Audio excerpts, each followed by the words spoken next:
What's up? My name is Matt Hersh. I'm a business coach here based in San Diego. I'm the founder of Impact Accelerator, and you can catch me on the Jesse T Show.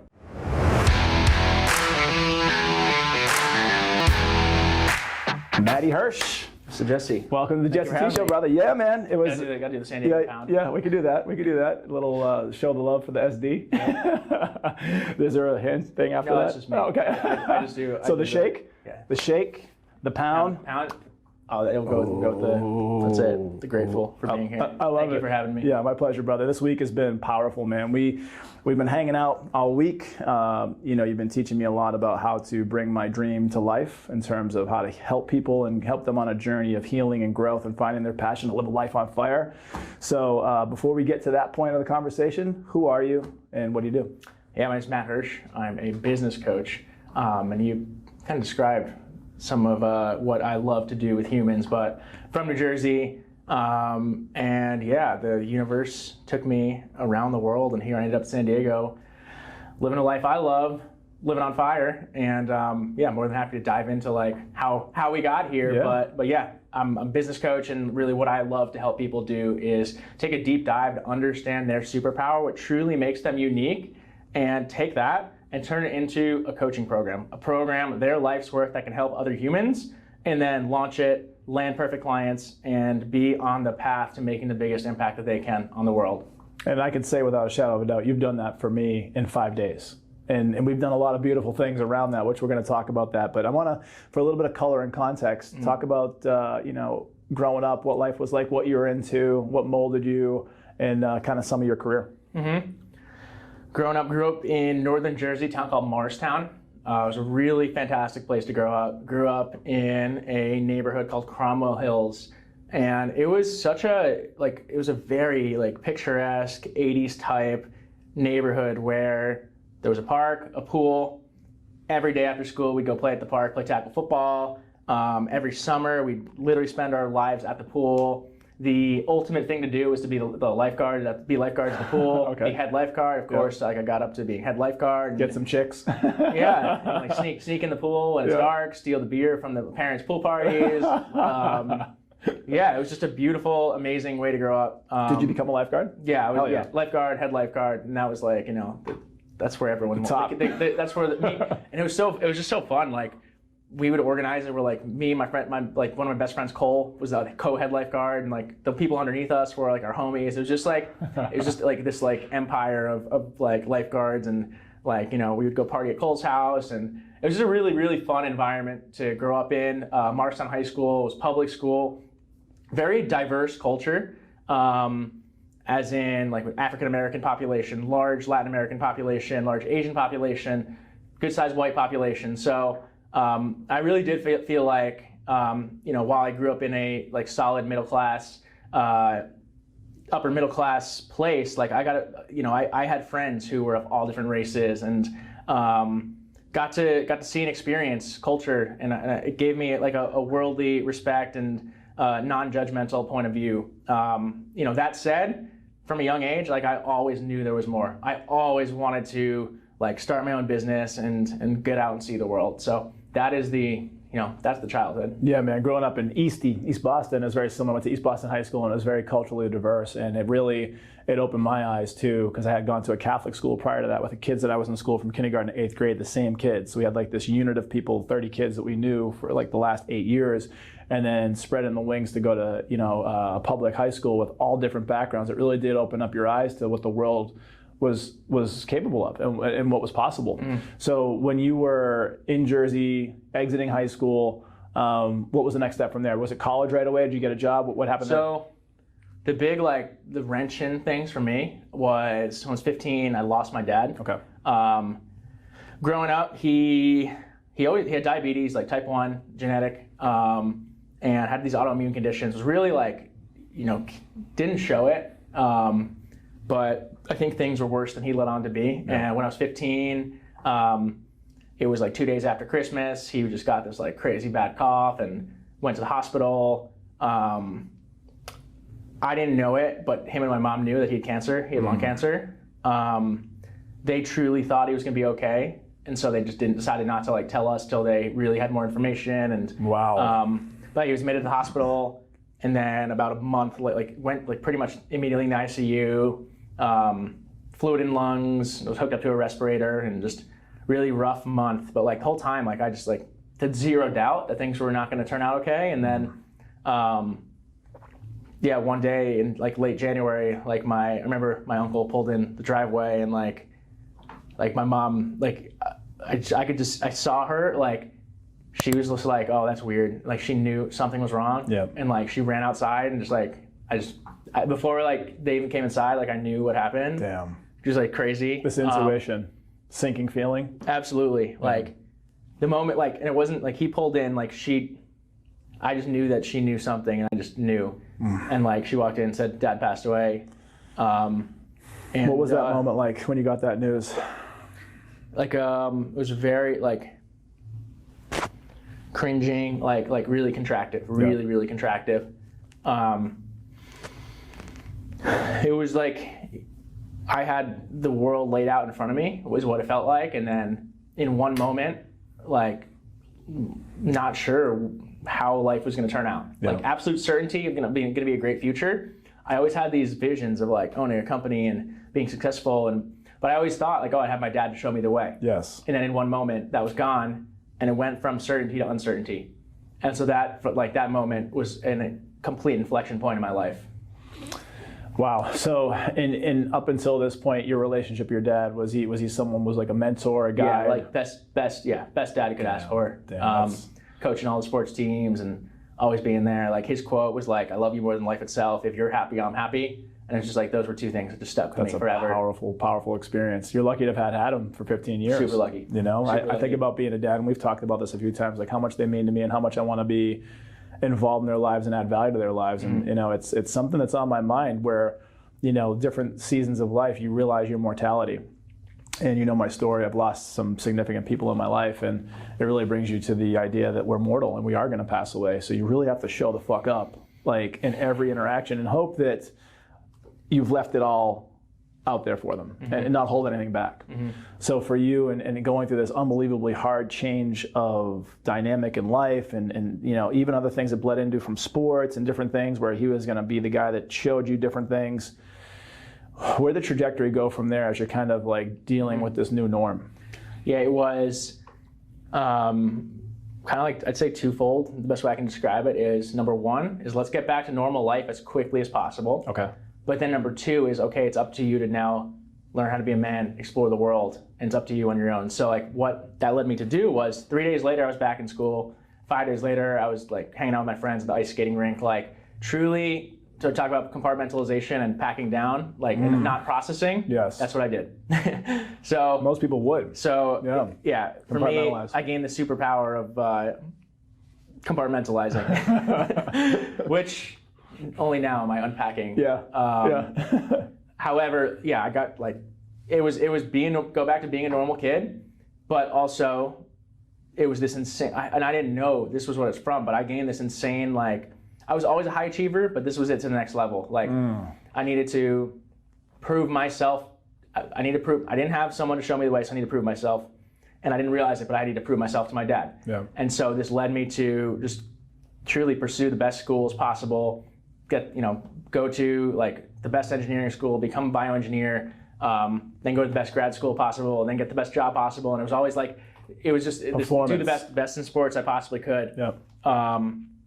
And yeah, it led me to achieve a lot, but also led me to pack down a lot. And I think that now, like and we're jumping way ahead, but in unpacking some of these unpacking these raw emotions and things that are stored down, I still maintain that superpower of hard work and high achieving, but I'm also gaining and have gained a lot of these tool sets and skills of emotional processing. Yeah. And empathy and energy, and then combining the two is really where I'm starting to find this groove. That's awesome. Yeah, taking the practical, tried and true, the work ethic, the overachieving, the hustle, the grind, the processing of the engineering mind, and adding in the softer sciences. Yeah. And being able to be like this complete human being. There's an interesting story that you told me that I want to touch on about how you, quote unquote, non-traditionally worked your way into an Ivy League school. Yeah. Yeah. Talk about that. Yeah. So when I got to college, to Lehigh undergrad, Yep. again, I chose engineering because I had a paper in front of me that said, what do you want your major to be? Wow. I liked inventing things. Yeah. I liked working out. I liked the human body. So I was like, oh, bioengineering, cool. That'll work. It'll help me in the gym. I'll learn about the body, and I want to invent some things. So check bioengineering. Little did I know that I was choosing the hardest major, and like what I felt like was boxing myself in. You know, got to sophomore year, got through organic chemistry. I was like, shit, this is fucking terrible. but it's gonna get better next year. Yeah. Eventually, junior year rolls around. I'm halfway through junior year. Like, oh, this is not getting any better. Getting worse. but I'm like, okay, I'm already at junior year, second semester. I might as well just get the degree. How was it not getting better? Like, what was it? Was the course load intensifying? Was the curriculum and the meat of the information becoming like heady? Like, what was going on? So in my own words now, like, I think that in order to have a life where you're thriving and fulfilled and free, you have to be working in what I call your superpower. Yeah. That intersection of your experience and your skill set meets your unique genetic predisposition of being good at something, be able to be in flow and help the world. Yeah. And me in engineering was not that. So although I found it very valuable, and I had this logical mind, and it was great. Like, a lot of it was great. I'm super happy I did it to like gain, and I love studying principles and really getting to the core of things. Yes. Having my head in a textbook, I knew I just was not serving the world as powerfully as I could. And so I always thought, you know, more of the applied science, we'll get in the lab, we'll start doing things. And yes, it did get more interesting, but I also knew to a greater degree that when I graduated, I was not going to be an engineer in a lab. Isn't that incredible? It's incredible. So I just had this, it was this intense, like, needing to get the grade in order to graduate, but knowing this is not what I was going to do with my life. So, you know, I felt like I was kind of just at war. Every time I sat down to study, I was like at war with the textbooks. I knew like I could be doing, and what I did like because I felt pigeonholed, I just like partied away my stresses. What did partying look like back then? Yeah, like 5 days a week. Like being in 2 frats. You're in 2? Well, the first one got kicked off Okay. for hazing, like for like making us like Think drink about too much. hazing? Yeah, okay. It wasn't bad. It was whatever. But yeah, so basically then, to answer your first question, was I had a really shitty GPA in college, 2.89. Like, and so I got into Dartmouth with a 2.89. Yeah, tell us how you did that. Yeah. This comes back to like how I think about things. Like, I knew that I wanted to start a company. I didn't know how. I knew the best route could be into getting into business consulting, learn how to do business, and then apply that to start my own company. And so, in order to get into high-level business consulting, I knew I needed something else aside from a 2.9 GPA. So I figured, like, let's like try to find a grad school program that could like link me into like this recruiting pathway. So Dartmouth had this Master of Engineering Management program, and I was like, this is a fantastic like segue from engineering into like business. It was like, okay, but I need to find an alternate way to get into the program. Yep. But I knew like anyone could do anything if you set your mind to it, and like you just have to find the right potential that's going to get you in. And I knew for me it wasn't going to be the academics, but if I literally met the people at the top of the program and left a good impression on them, and had other people telling the director of the program was in his ear saying you need to talk to this social proof in a way, right? Like somebody having your back. You need to talk to this Matt Hersh kid. Then I knew that was going to be important. I also knew that if my resume was like really, really interesting, like PADI scuba dive master, if I had these other experiences of like doing, like I also had, I had this experience, I was basically doing data entry for a company that was measuring, they had a device that could detect heart attacks. Wow, okay. It was like biomedical. I was actually published doing research on keratoconus in your eye. Okay. I got really good at framing what I did in these other internships. Yep, to stand out. Yeah. And like turning them into a really cohesive. So my resume was a really cohesive story. And I had people in the ear of the directors saying like, you need to look at this kid. So stack the deck. And then get really good at the interview. Nice. Know what questions they're going to ask. and just get really good interviews. What were some of your ways that you figured out? Were you talking to people that had the interview? Were you kind of doing some interview prep? Get in touch with former students on like what are the questions, and you hacked your way into Dartmouth. Hacked my way into Dartmouth, and then I hacked my way into LEK strategy consulting. Same exact strategy. What is that for those listening? What is LEK? So LEK strategy consulting, one of the top level business consulting, management consulting firms in the world. Prestigious place to be, especially for a grad. Top 5, like working with the biggest companies in the world on the biggest business questions in the world. Wow. What companies should we buy? How do we buy these companies? Where should we sell our products? Yep. What's the competitive landscape look like? And that's where I wanted to be. It was the highest level of business that's being done in the world. Wow. And you landed that right away. Landed right away. Same concept though. It was like I knew my GPA wasn't going to get me in, but what would if I could just get the interview and get really, really good at interviewing. Yep. And maybe potentially, I don't know if you had this same experience, but maybe try to find some people internally to either get information or have your back. So for LEK, I had 5 partners submit letters to the recruiter saying that I'm a good candidate. Nice. So you started building this pathway to success for yourself. But what was it about LEK that was it a natural progression to the next thing? Because in your mind, that was the pinnacle. We talked about I knew it was a progression. Yeah. Yeah. I wanted to get into one of the top firms, whether that was Bain, McKinsey, BCG, LEK, Parthenon. Those were just the names that I remember. One of these companies that are doing the highest level strategy consulting, so that I can learn business at the highest level. And then while I'm in there, figure out what my business idea was, learn the roadmap, and then start my own company as soon as humanly possible. And what did that look like from LEK to the next thing?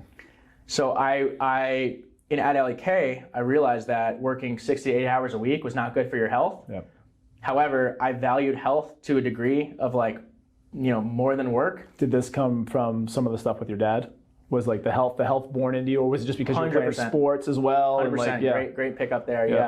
Yeah. My dad was working out since he was 11. His dad, my grandfather, he exercised from every day since he was 20. It was genetic in a sense. And then my uncle, my dad's brother, huge fitness person. So it was in my blood.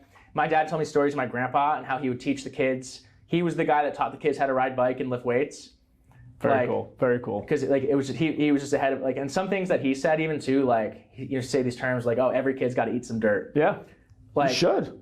You should find what it's like to, suck at something for a second. And as in but actually too, suck at something, but also eat dirt for your immune system. Yeah, literally. Yeah. Tim Kennedy, he's really big on emboldening everything he does. Do you know who Tim Kennedy is? Yeah. The MMA and Army. Yeah, he's a current qualified Army Green Beret. He went back in after being retired. He's an ex-UFC fighter. He's got all these beautiful stories, but the big funny thing that reminds me about him in that conversation piece is he licks door handles.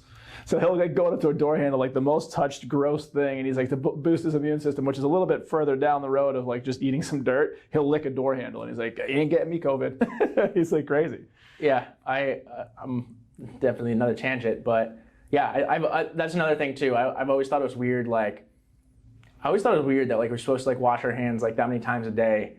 It's the caveman didn't do that. We're stripping ourselves of abilities to get stronger. Yeah. And you and I talk about this a lot because we're in a lot of the same stuff. But even things like sunlight, movement, nutrition, and sleep, some of the basic components that are free. They should be teaching this more at the school level. They should be teaching this more, especially during the pandemic, how can you make yourself healthier?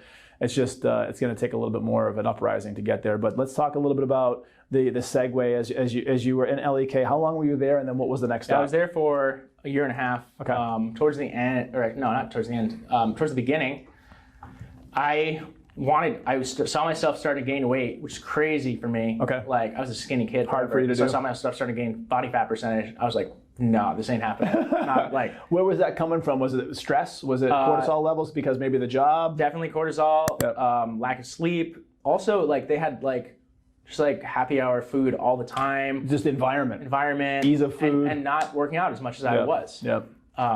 So I quickly was all right, I'm making a commitment to myself that I'm going to learn how to stay fit and healthy in this corporate job. Literally going to keep my six pack. Yes. And if I lose my six pack, I'm going to quit my job. How about that? Just because it's not okay with me to sacrifice my health for a career. Yep. That's not how you live personally. So So I made this commitment. I was like, you know what? I was really into Tim Ferriss, as I told you. It's like, I also want to kind of build my brand like Ferriss. It's like, why don't I like knock out two birds with one stone here? I'm gonna start a blog about my health journey. And I called it Fit and Corporate, how to stay fit and healthy within the confines of a corporate work week. Yeah. And so I would just document myself, doing like, trying the keto diet, doing DEXA scans, and like I actually was able to do a really awesome study on myself. So in 4.6 months, I lost 46% of my body fat. 4.6 to be exact. But that's if I remember the numbers. Right. 4.6 months, I lost 46% of my body fat percentage. That's incredible. So I went from like 17.7 to like 11. Yeah. So I just got super shredded. And so it was starting to gain some steam. As in like, Matt, how the hell are you working 80 hours per week and getting shredded and strong and writing this blog? Yeah. So I did start people started taking notice. People started taking notice. And when I launched the blog, I got like 500 shares in the first 24 hours. Yep. So this really was the start of like, oh, cool, I'm loving this like personal brand building thing. Yep. What year roughly was this? Do you remember? This was 2017, 16, okay. 16, 17. So it's fairly recently in your life. Really recent, yeah. Yeah. And from there, I got an opportunity at LEK to take a sabbatical. Okay. Got promoted pretty quickly, had this opportunity to take a sabbatical. Most people didn't take it because it was unpaid, but I was like, I'm doing this. What was the driver for that? I wanted to find the bridge out of consulting into the next thing. Okay. I thought this was a great experimental way to go try something and could always come back. Yeah. Because it was a 3-month sabbatical. Did you go looking for it, or was this something programmed into the trajectory where they offer sabbaticals for whatever reason? They offer it, but they keep this one quiet. It's kind of like, for them, it's more of like a tool that sounds good when you're getting recruited. But they offer it, but you do have to like, if you want it, you have to like get the right chain of command. Get the okays from the right people to make it happen. Yeah. So I was like, I'm doing this. How long was the sabbatical? 3 months. Okay. And so what happened in that 3 months? So it was, and this was when I was telling you we walked out on the Pacific Beach Pier. Yeah. Just before that sabbatical, I had been to San Diego, and it was like walking out of the PB Pier, to me, looking back at that beach, seeing that town, was like, okay, I've found the place that I want to be. Were you not living here at that point? So I was living in Boston. You're in Boston. Oh, hey, hometown. Let's go Sox. I was up in Brookline. Yeah, okay. So you're in Boston. You go out on this trip to San Diego. Yes. What called you out to San Diego? Visit some buddies. Okay. Yeah. Just almost serendipitous. Yep. Just some friends, and then all of a sudden, what pulled you on this one little few hour, 1 day journey where you just decided to go to the pier by yourself, and then your whole world changed? Yeah, it was. I was just loving San Diego, and then we spent the day. I think we just spent the day chilling at the beach and like went out, watched the sunset on the pier. Yeah. Were you by yourself with this epiphany? I was actually with my buddies. Okay. They were two of my best high school buddies. Nice. Cole and Nick. And I didn't say anything out loud, but I just like knew in my head, like looking back at the beach, I was like, this is the spot. I'm moving back here as quickly as possible. And It's funny, Boston's like one of the furthest possible places. It literally is. Yeah, on the map, right? It's about as far as you get.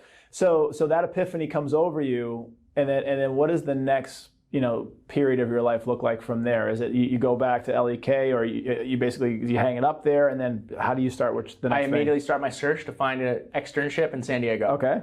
In which point, doing some research, looking for fitness companies, kind of what I'm... What's an externship? Sabbatical. Okay. Oh, okay. So it's like I was going to work at a company. Yes. Either for pay or pro bono. Okay. And that was part of what the sabbatical was. Like you can go travel, you can go work at another company. Yeah. It kind of just gives you this time off to go try something and come back. Yeah, come back with some worldly experience. Exactly. Yeah. And so I wanted to find a company in fitness because that's where I thought I was looking to go. Yep. And I found this coaching company called the Brand X Method. Yep. Founders, Jeff Martin, Mickey Martin, they were the founders of CrossFit Kids. Oh, wow. Okay. It's funny, actually, CrossFit sued them. There's a whole long story here. and they actually can't technically say they're the founders of CrossFit Kids. They say they're creators. But I know that they're the founders, so I'm going to say it. Yeah. Come get me, CrossFit. That's right. Bring it. And so I saw their website, and at the time I was so interested in movement. I was reading Kelly Starrett. I was really getting into like because what I noticed when I was at my work, like my posture was just getting wrecked and my back was hurting. Yep. So I was getting into movement, and I saw that Jeff and Mickey were friends with Kelly, and I saw that what they did was they helped kids learn how to lift. They taught coaches how to coach kids in fitness, wow. in in lifting, really how to move like perfectly from a young age so you can grow up and be strong and bulletproof. Yep. But what I saw, so I got on their website and I saw these like 11, 12-year-old girls like deadlifting 200, 300 pounds. Impressive. Like insane. Yeah, super impressive. Absolutely insane. I was like, I've never seen anything like this in the world. I didn't know kids could lift that much. Right. And their form's perfect. These people here, they're doing something crazy, but I don't know what the hell they're selling. Yeah. Like, so this world, like they got some magic that they're not having they're not making the full impact. Right. So I was like, okay, this seems cool. I'll reach out to them.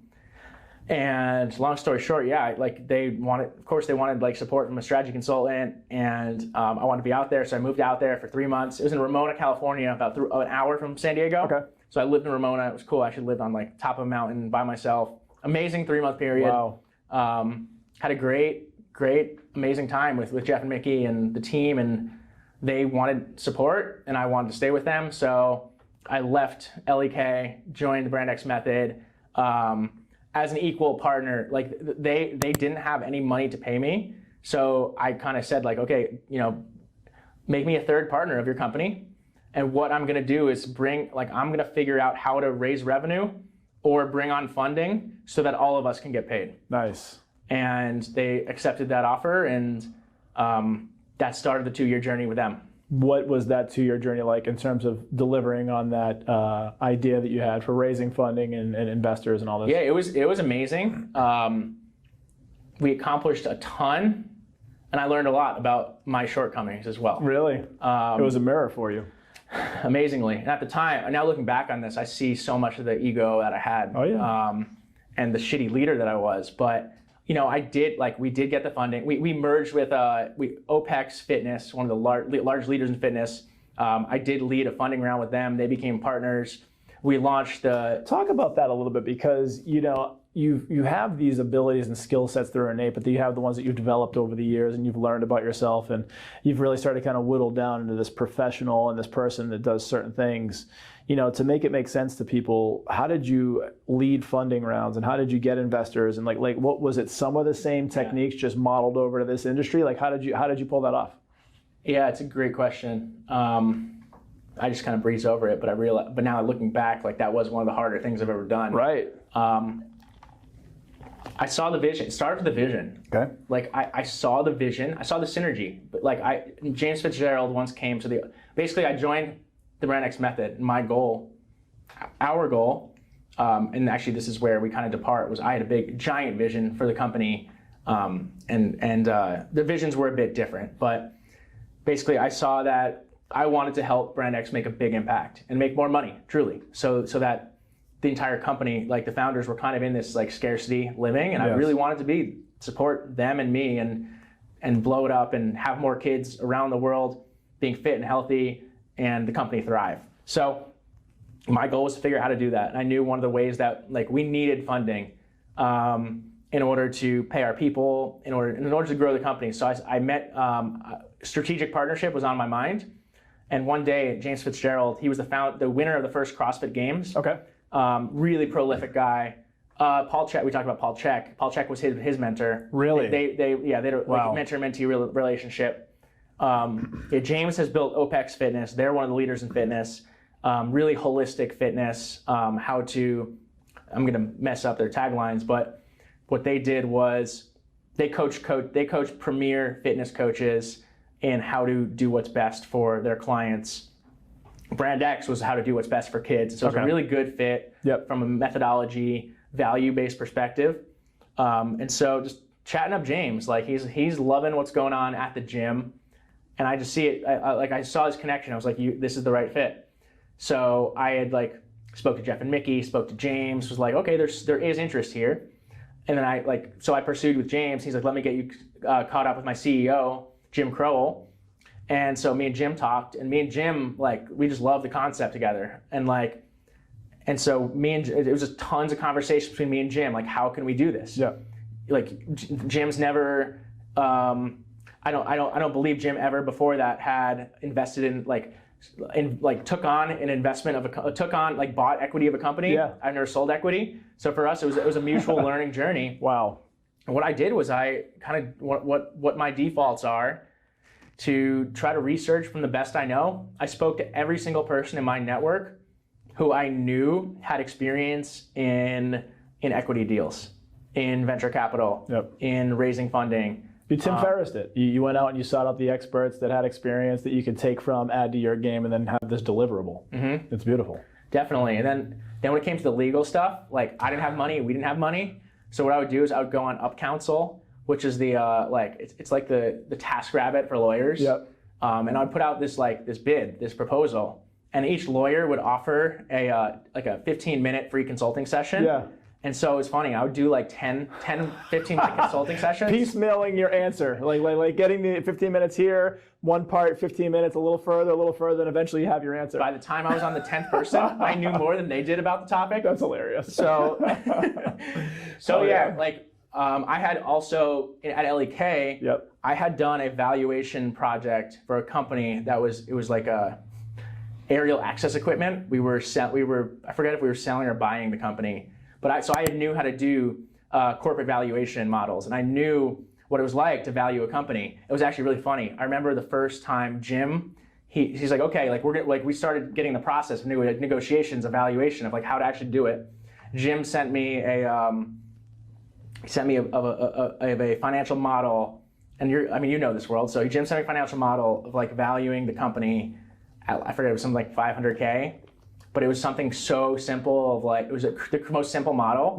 So I was like, all right, Jim, you ready? So then I spent the entire weekend doing like a discounted cash flow, net present value, like really, really deep model. And I valued the company at 10 million. And so I sent it back to him. I said, Jim, I think some of your calculations are off here.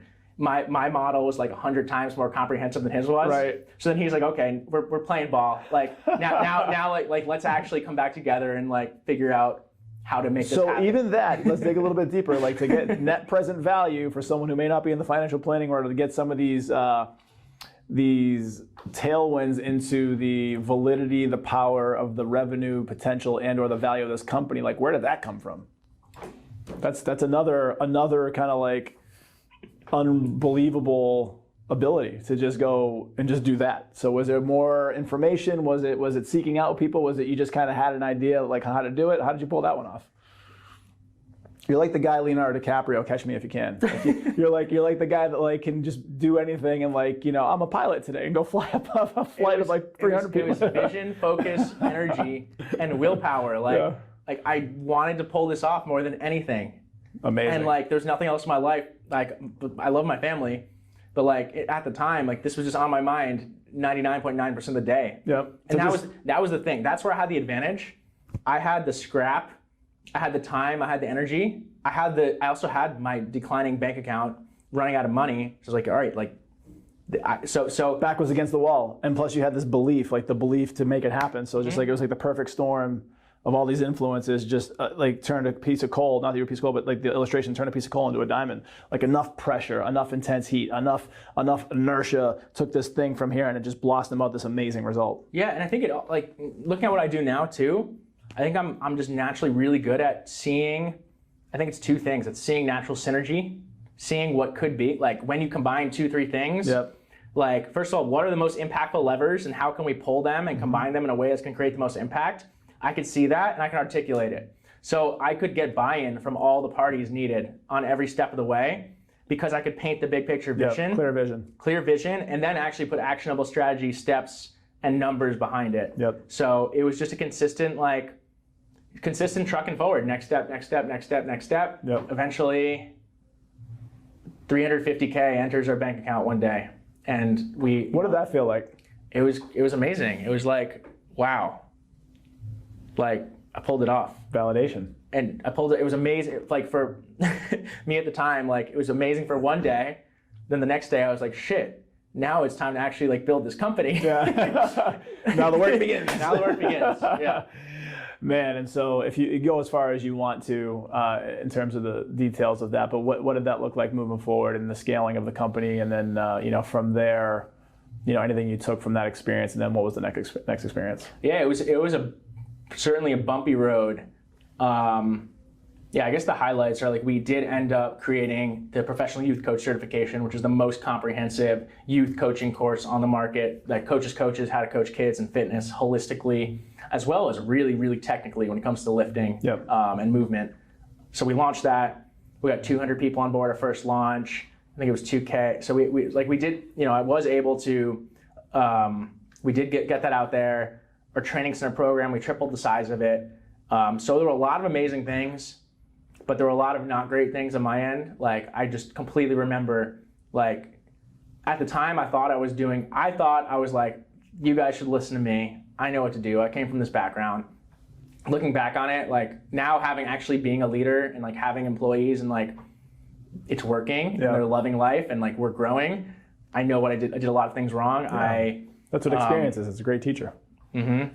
It can be if you learn from it. Mm-hmm. Same, like, this is an interesting, we have so many parallels, but like in my story, we talked about when I became a leader in that sales company where I was like Michael Jordan in the field selling, but when I had no real leadership experience to speak of and coming into an office to lead 20, 30 human beings, I was not the best at it. Mm-hmm. I was good at motivation, I was good at driving home points, but when it came to like the softer sciences and like carrying people through a tough day in the field where maybe they ate shit because they didn't sell anything, like I'm in my mind, I didn't have much empathy for that. So it's interesting we shared that leadership paradigm. Same way. Yeah. Mm-hmm.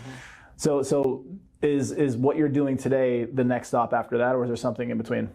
Yeah, it's funny. I look back and like what I was trying to do from a leadership perspective was I was trying to fit round pegs in square holes. Yep. I was like, we need this position. We have this person. Hey, Connor, you should do this. Like, without any respect to like what his skills were, what his story was, and it just didn't work. Yep. Fast forward to now, what I do is help people find their superpower and create a life and business around specifically what it is that they can do. And so it was a big shift for me. We were together for 2 years. It was amazing. Amazing 2 years of learning, of hardship, of, I really like looked at Jeff and Mickey like as like parental figures. Yeah. And, it didn't end. This is the way that I like wished. Yep. And there did end up being like this like third figure who kind of came in the picture and happened to be like, I don't forget what the term is, like he was like a serial charmer, but would kind of like manipulate. Narcissist? Yeah, definitely narcissist. Yeah. Kind of like manipulate and use like create a triangle. Yes. And so he would like, and again, I'm not going to blame this on like X you out of the picture, come in, charm the other two, become like their go-to while kind of slowly like pushing you away from the triangle. It did happen. Yeah. Damn. I didn't know it was happening. I was kind of charmed by him too. And again, like this, there's some reason why this happened, and like, of course. And like, I kind of just write it up as, it is one of the sad things that I look back on in my life today is how that experience ended. Yep. Have you ever thought about, even if you were wronged, have you ever thought about like reaching back out to kind of get closure or reestablish some sort of like, even for yourself, if you had to get something off your chest and feel good about it, have you ever thought about like making a reconnection to that, 100%. the charmer? 100%. Yeah. It was one of, or even the guys. More so with Jeff and Mickey and the Martins, yeah. Yeah. And that is one of the open loops in my life, which, I will navigate. Right now, it's just like, and this might be a limiting belief of mine, but I'm just in such go mode that I don't want to look to the past. And I know this is a limiting belief. I'm saying as I'm saying this. As a coach, a mentor, and a leader that helps people through their limiting beliefs. Yep. Self-awareness and humility and vulnerability to share yours is the game. And yeah, it's an open loop in my life. And I haven't, and I'm okay. I'm still moving forward. And we'll see how that plays out. How old are you now? Remind me, 31? 30. Yeah. To be 30 years old and to be able to, because I'm sitting here watching you go through a tough moment of like realizing and emoting, I probably wouldn't be able to do that at 30. So like kudos to you for being as far down the path at the early age that you are, because everybody has their journey at different points. And for me, it's been the last couple of years of heavy work, heavy release, heavy embodiment. But at 30, I would have never been able to do that. Mm-hmm. So yeah, I think you should give yourself a little more credit than maybe you did. But thank you. So going towards was the very first foray of what you're doing now is Impact Accelerator. You have a lot of things going on there and around that. What was that first piece like walking away from that? Yeah. So I now thank that guy for for ending my time there early because it was not 100% aligned, and it just expedited the process. So in a sense, he accelerated what needed to happen. He impacted you and accelerated it. That's funny. That was really funny. Damn. But here's how it turned out. Like a lot of like not happiness, a lot of not talking, a lot of like talk of legal implications, and so it was like it just was not great, and I was really at a low. So to being in that low cause other low vibratory, like did you just hit the bottle more? Did you go out and seek pleasure more? Or did you just like kind of get refocused and like gone into instant refocus? Oh, really? Okay, Yeah. That's impressive. Well, so it was actually, this was about like holiday time. It was like Thanksgiving. Which is even more impressive because everybody's eating shitty food and drinking more. So you could have easily delved into the I took it well. gluttonous. Yeah. I was like, you know what? I'm going to go spend the month from Thanksgiving through the New Year to just be with the family and like hang with mom like a 6-week reset. Hang with mom and see what's next. Nice. How is she in all this process for you in terms of is she true to mom form? Like has your back? Is she like we talked about with my stuff? Is she self-limiting and trying to protect you and like your next ventures? Like where was her skill set? Like what was she providing to you in terms of any kind of advice or emotions to feel through this whole process? Yeah, she's the best ever. Oh man, that's awesome. Insanely strong. When we lost Dad. She was the rock throughout. Like, wow. That's awesome. Took on everything she needed to take on, and like allowed us to have a normal childhood. That's beautiful. And even beyond normal. Like in 2014 I traveled Asia solo. What an experience that was. 2016. 2014 I lived in Mexico scuba diving 3 months. Hold on, these are great stories. Hold on. Which one are we talking about first? So talk about living in Mexico scuba diving and then talk about traveling Asia. Those are fun. Let's talk about mom. All right, mom. You sure? All right. We can talk about those after. All right. Let's finish up mom. Give her all the credit she deserves. Let's do it. Bring it. Yeah, she's the greatest. She when she was young, her parents pushed her into doing like her parents were more like we talked about, like, you know, you should be doing lawyer, doctor. Yeah. She was art. She loved art. Okay. But she went into architecture because her parents said like that's where you'd make the money, and she didn't love it. And so she like from that moment she was like, you know what, my kids are gonna. It's all about what you guys are gonna be able to love. She took her lesson and essentially like transmuted some generational trauma because like she didn't get to do what she wanted to do, but she's like, hell or high water, my kids are gonna have that opportunity. 100%. So it was really always about like what would make us happy and kind of empowering us to make our own decisions. Hell yeah. And so that was her vibe and her input as you're going into solo business coaching. Yeah, it was always supportive. Always super supportive. Even when it was going into business coaching, that's what happened. So in that December, I'd also signed up for Tony Robbins' Date with Destiny. Nice. And December of what, 18, 19? Somewhere around there? 19. 19, okay. So it was right, and it was after I departed from those companies. Okay. Perfect time. Couldn't have been a better time. Perfect timing. Yeah. Actually went with Keicho. Nice. My roommate Keicho. Yeah. Shout out Keicho. Amazing dude. And it was at Date with Destiny where it was like, that's where I put everything together. Mm-hmm. I was like, okay, it's time to launch my life's work. I've been in multiple companies now as a partner, but it's time to go it alone. There you go. And not just go it alone, like it's time to like do the thing that I'm here to do. So I get home, Christmas time, I'm building out my program, and eventually my mom and sister are like, Matt, like, stop building it, launch it. It's ready. Like, how about that? Wow, the push. and I was like, oh, you guys are right. So I was telling you, like, so I created this program, which was basically how to turn your passion into something that you can make money with. Like a very generic, actually probably wasn't that generic, but you know, the best thing that I could put together as how to take your passion and turn it into, take your passion, your skill set, your story, and turn it into a program, a product, thing that you can make money with, enjoy your life, and impact others with. Yep. And so which is like the dream all the way around. If you can even work doing something that's passionate, that's a dream for most people. Never mind like making money, living a lifestyle life of doing what you want when you want. It's in a life of meaning and purpose. That's like the full spectrum. That's it. And I always believed that was possible for me.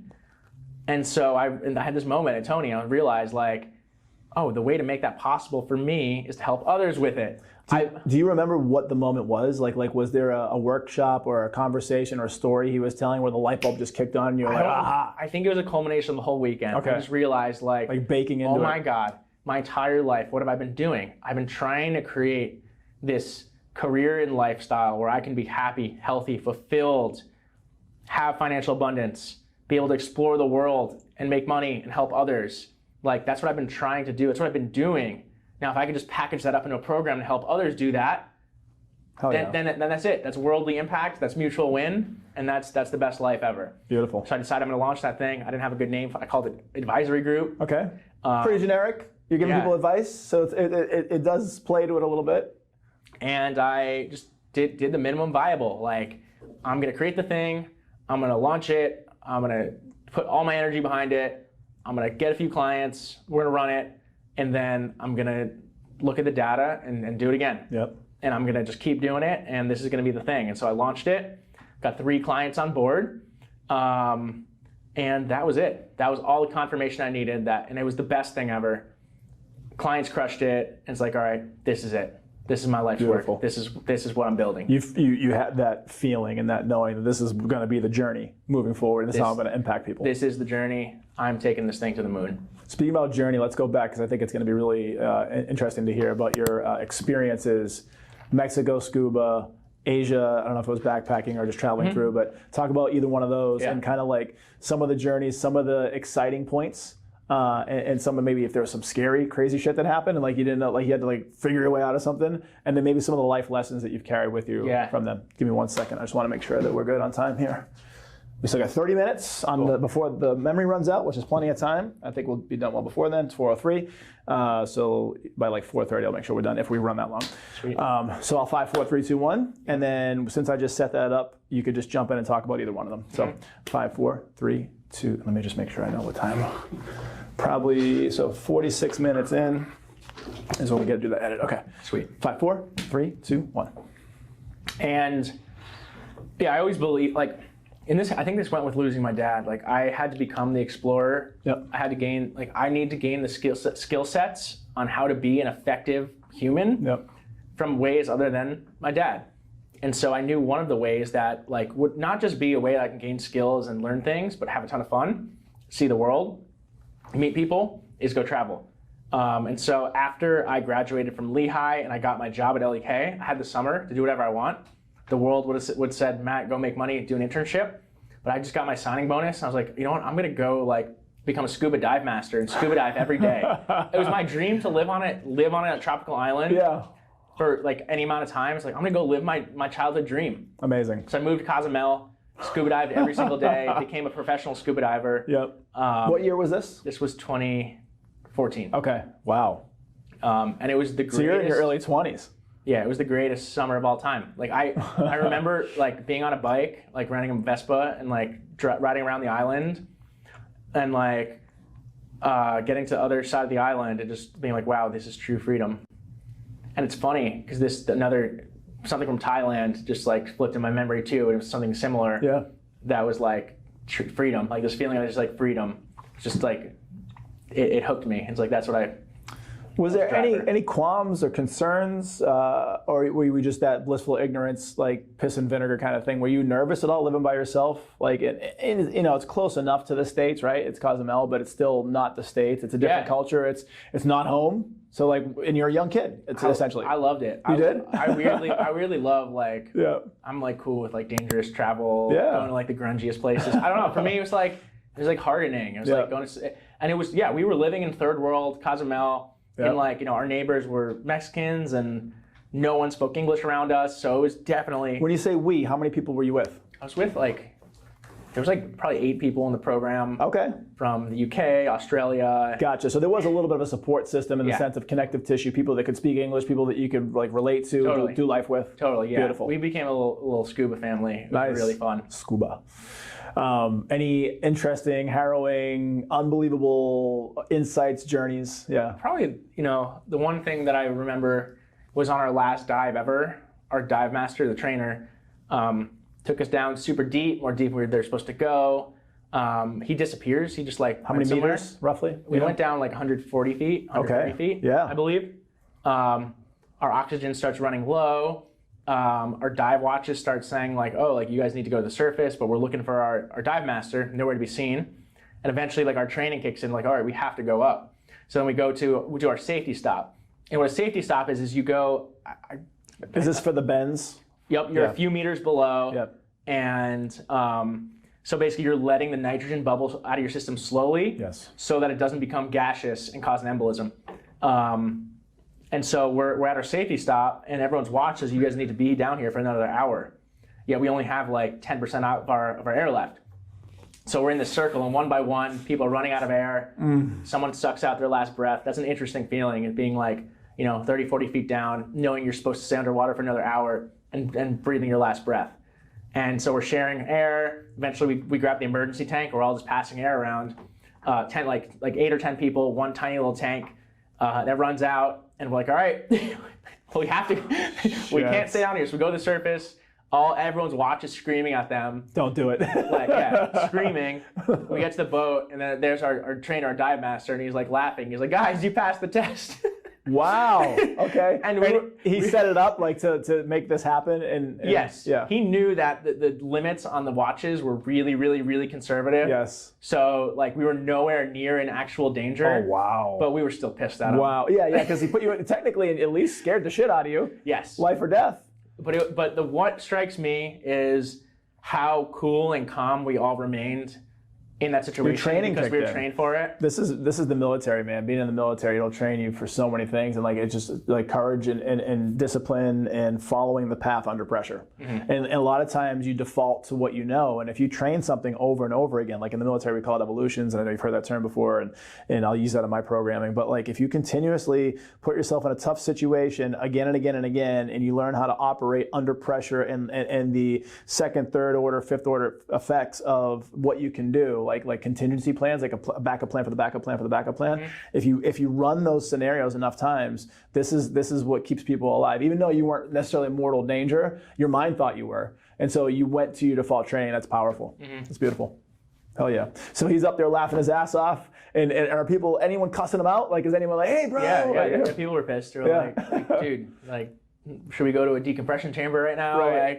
And he's like, no, guys, I've done this all the time. And we're like, fuck you, Mike. Fuck you, Mike. All right, man. And then what about backpacking? Because that sounds like another journey. It was another journey. Yeah. It was like 2016.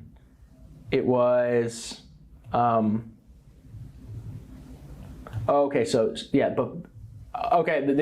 dates were wrong. 2014 was before I went to grad school. Okay.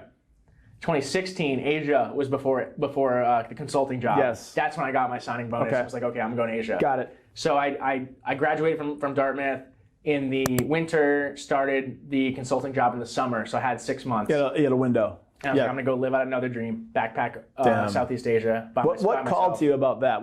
Did you hear something, read something that said this, or was it just like an innate, like, I like Asian culture, I like the idea of, like, what spoke to you about, how did you come up with it? Yeah, it was the idea of backpacking down the world's most beautiful beaches, and like also just the culture too, like super, like cheap, also cheap. Yeah. Super chill. Get a lot for your money. Chill people, like going to Bali and doing like, yoga and surfing, like just like all these ideas, like, and I knew it was just a backpacker's like paradise. When you say backpacking, what kind of other modes of transportation did you have to take during the journey? Like, was it a lot of like hitching rides, or like how did you actually do it? Yeah, like the second night, I remember going on a overnight train to where was I going? I was going to Chiang Mai. Then I met these two British girls who were like, these were like they were like, it was like the first time I ever met like humans who like did travel for a living. Yeah. Were super spiritual and like vibey and like just flowing with life. Yep. I was coming out of like, my like East Coast mentality, like, oh my God, you guys are like, there's like angels, goddesses, mermaids, goddesses. Yeah. And they're like, hey, like you should come to Pai with us.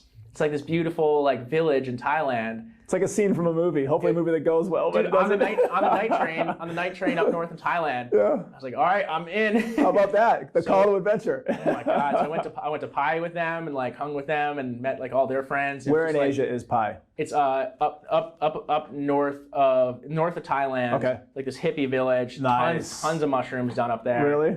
We're going to Pai, baby. And yeah, that was the kickoff. And from there, it was just an amazing journey through Thailand. Lots of ups. There were lots of downs. Lots of isolation. Lots of working through my own stuff. Yeah. What were some of the heavy downs? Anything dangerous? Nothing mental, crazy spiritual, dangerous. awakening type stuff. It was just very much like some like what am I doing moments. Yeah. And like just not like being alone. Not like especially in the transit going from one place to another, you'd always find like link up with these people and like meet people and they'd be your family for like the week. Yeah. But like the ones where you had no sense, like you had no direction. Yeah. Like, okay, where should I go? I don't know anyone here. Wow. And yeah, back in my like young 20s, that was like a big heavy thing. But in the end, it was just the most glorious journey. One of the most glorious journeys I've ever had. That's beautiful. It's very romantic in a sense to think about the adventure, the experiences, the highs, the lows. It's a hero's journey. It really is, man. And I know that's a big part of what you do and what we do. And the whole world has their own hero's journey. Kind of every guest on the show kind of goes through that arc. They talk about, where they were, what they've overcome, a lot of their demons, it's a beautiful way to illustrate the voyage. So talk about today. Talk about where you're at today, what you've been able to create. Talk about, and then we can actually jump into a little bit of like our time together, because I'd love for people to hear, pull back the curtain a little bit. Yeah. The whole time on this journey, I'm trying to understand like, what's my purpose? How can I be free? How can I achieve freedom? How can I make an impact? Yep. And I also want to do it in style, like on the beach and like traveling and like Sinatra, do it your way. and enjoy life and just experience everything. Yep. So I'm always picking up breadcrumbs from the universe and like, okay, like seeing these new perspectives and seeing how people operate. And it's like, I eventually got to that point where I am going to build this system that helps people understand truly what they're made of, what they're meant to do, and how to make money with that, and how to live with freedom. Beautiful. So it all comes together in Impact Accelerator, which I've now run about 6 times, like 6 different groups, had well over 50 clients on it. And it's just been the most amazing journey creation of my life to finally have created the thing, which I know that within, if we're in person 1 week, if we're, online 90 days, a short period of time, I could help someone take a deep dive to truly understand their superpower, their story, their skill set, and how to turn that into the mechanism that they can use to serve other humans, to help other humans. Yep.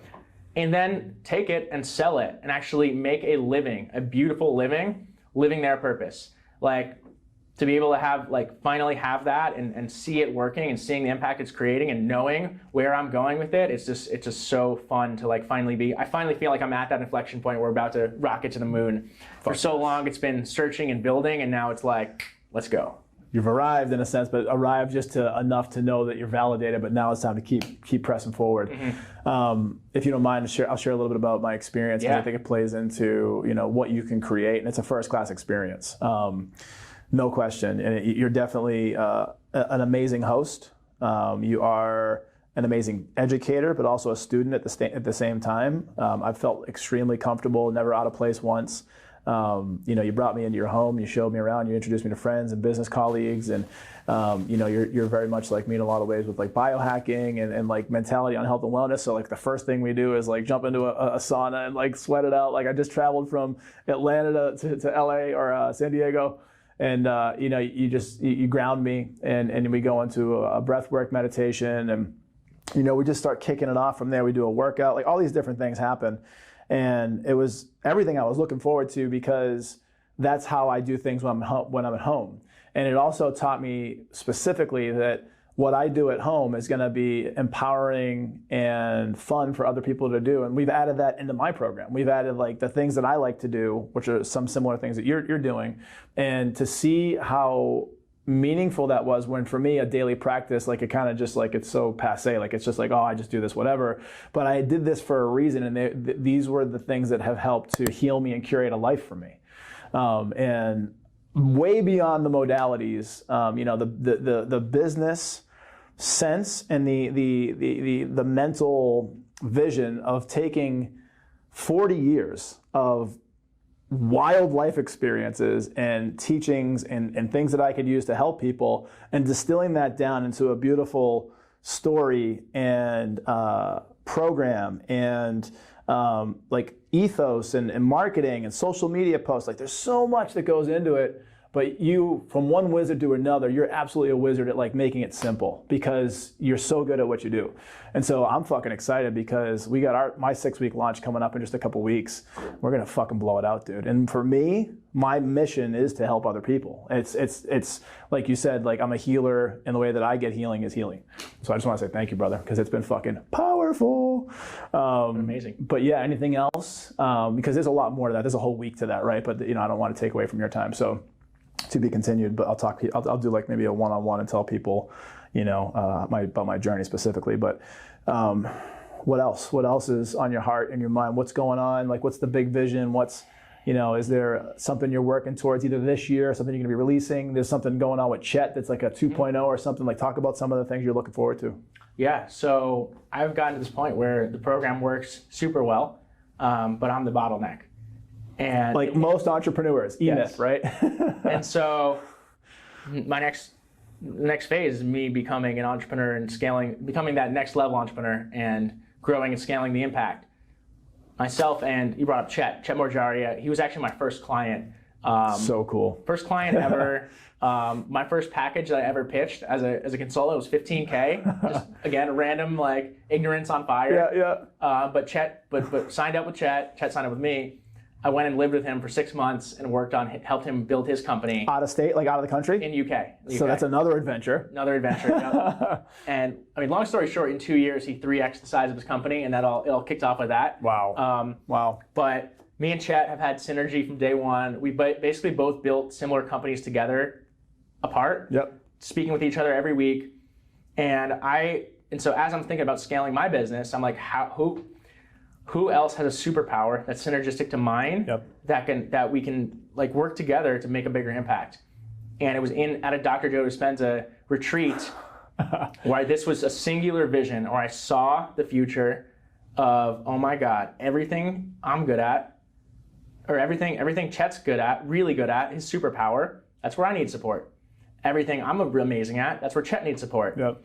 We are basically built the same program, separately but together. If we are to merge, we can spend half the amount of time, but serve twice as many people. Yep. Instant synergy. Force multiplication. Crazy not to do it. Yep. We can move so quickly. And so I saw that. I left Chet about a 10-minute voice message telling him of this vision. And he basically says, that's really cool. Who leaves voicemails anymore, right? Like, yeah, voice message. Yeah, I gotcha. And he was like, that's really cool. Sounds amazing. But I don't know. He wasn't, he needed some time to marinate. It sounded crazy. I'm sure, I'm going to go listen back. I'm sure it sounded crazy. Yeah. But anyway, like, we have conversations about it, and we talk about merger as a possible future thing. Anyways, in the next year, I pay him for some work, he pays me for some work. We go back and forth. Talk about a beautiful validation of, you bring on your first, was he your very first client? Mm-hmm. You bring in your very first client that he pays you, but then through life and growing together, you do work and business back and forth together, and the journey continues and now blows up into something totally different. It's a testament to taking care of people and like making people feel special and helping people. Absolutely. I believe, and this has happened to me many times where my clients become coaches or my coaches become my clients. It's incredible. Because it's not about experience level, it's not about number of years in the game, it's about what your superpower is and can you help, does someone have a need for that superpower area? Yeah. And so Chet and I, then a year goes by, and then we bring up the conversation again. He starts pushing me on it. He's like, Matt, we should actually do this. He finally integrated it. He integrated it, and I let it go. Yeah. And I was like, oh, okay, but I'm doing pretty good. I don't know if we want to do this. But we turned around. We're like, all right, let's do this. Let's make it happen. We both go to Antigua together. Spend a week together. Nice. We build out the program. Takes 3 days. Most seamless thing ever. And so now we're in the process of launching our first Impact Accelerator together. In combination, this will be our 14th Impact Accelerator. Together, we've each touched over 1,000 coaches. Together, been through an accelerator program, over 100 coaches. And really, this is our best work that exists. And for us, we believe this is truly the most comprehensive business accelerator program that helps coaches understand their superpower, turn it into their own coaching program, and actually market and land clients. That's beautiful. We literally could not be more stoked to launch this thing, just knowing like the impact that we're going to have with it, Yep. the amazing results we're going to get, and how we're going to really truly just level up our lives and be able to embody what our vision is for the future. So that is the thing that I'm truly working on and stoked about right now. Hell yeah. Yeah, and this is for us. We'll hold the gold on this one as an inside thing, but 10-0. That's it. Fuck yeah, brother. That's it. That's yeah, brother. 10-0. Well, brother, I'm excited to keep doing life, business, journeying, Likewise. all the fun things that have come together. But he's the amazing, the mighty, the powerful Matt Hersh. I'm Jesse T. Be sure to catch us next week on The Jesse T Show.